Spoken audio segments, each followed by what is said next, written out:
This is my soaker hose. It got a hole in it today while cleaning out the garden.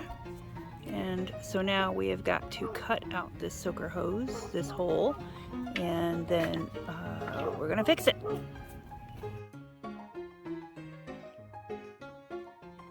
The first thing you want to do is cut out the damaged piece.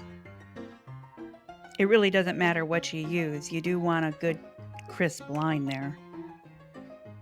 You'll take it with you to make sure you purchase the correct size of parts at your local auto parts store.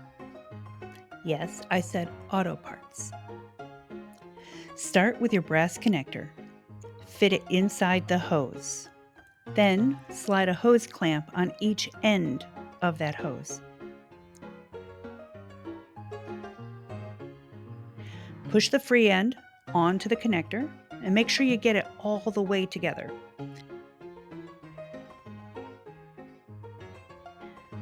Tighten your hose clamps and you're done.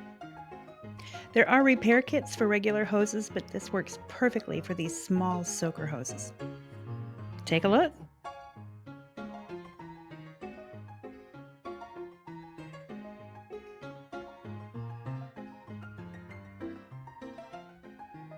Thanks for watching. God bless.